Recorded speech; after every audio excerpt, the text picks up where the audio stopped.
অজানা এক রেসিপি যা এখনো ইউটিউবে সেভাবে কেউই শেয়ার করেনি। আসসালামু আলাইকুম।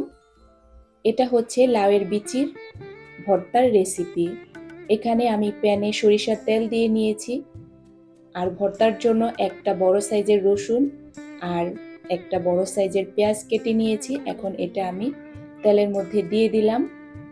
অল্প তেলে অল্প মৃদু আছে এই দানাগুলো ভেজে নেব। এরপরে হচ্ছে যে আমি লাউয়ের বিচিগুলো দিয়ে দিলাম।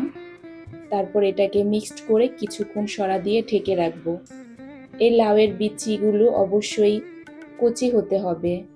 একেবারে বাড়তি যেগুলো শক্ত সেগুলো দিয়ে করলে ভালো লাগবে না। তাই এভাবে ঢাকনা দিয়ে ঢেকে বারবার হালকাভাবে নেড়ে কিছুক্ষণ 8-10 মিনিট ঢেকে রাখলেই লাউয়ের বিচিটা সিদ্ধ হয়ে যাবে। আপনারা চাইলে এটা ব্লেন্ডারও ব্লেন্ড করে নিতে পারেন, আবার এভাবে শিলপাটায় বেটেও করে নিতে পারেন।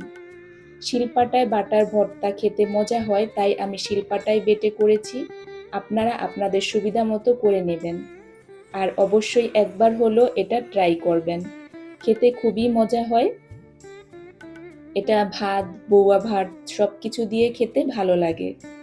আর এই ধরনের ছোট ছোট রেসিপি, ঘরোয়া রেসিপি দেখতে চাইলে অবশ্যই চ্যানেলটাকে সাবস্ক্রাইব করে দেবেন। ভালো থাকেন। আল্লাহ।